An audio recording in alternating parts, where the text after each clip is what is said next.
Hello mga chong! Nandito tayo ngayon sa Halifax, Canada. So may importante lang tayong ginawa dito. Pero bago tayo bumalik ng Nova Scotia, kain muna tayo dito sa King of Donair. Ang Donair nga pala ang national dish ng Halifax. So ano nga ba ang Donair? Kabab ba siya? Shawarma? Hindi ko alam mga chong, pero mukhang masarap at excited na akong matikman ito. So tingnan natin, okay? Meanwhile, bahabo ang hintay tayo, check muna natin ang kanilang tindahan. Yan nga pala ang interior ng kanilang store.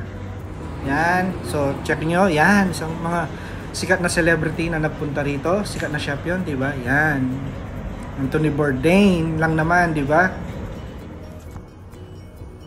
At yan, yung kanilang meat. Gawa nga pala sa beef to. Diba parang shawarma siya o kebab, diba? Yan.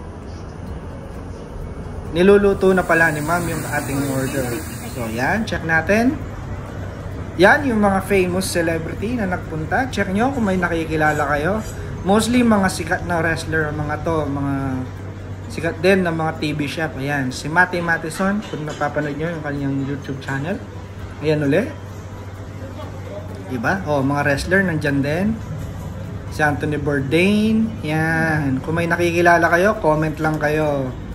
At dumating na ang ating order. Yan pala yung in-order ko. Yan. Kumpara natin sa laki ng mukha ko. Diba yan? Halos mas malaki pa sa mukha ko. Halos matakpan na yung mukha ko, mga chong. Yan din. Tingnan nyo. Sinlaki na ng braso ko. Yan pala yung laman niya. Yan. Siyempre may beef. May pita bread. And then may tomatoes. May onions. At may special sauce siya. Ah, sarap niya, mga chong. Kakaiba yung lasa niya. Sarap.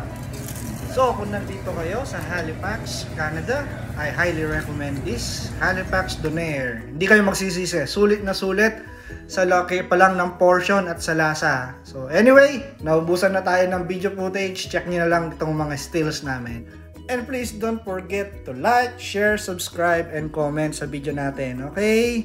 And see you on the next video. So, take care. Bye-bye!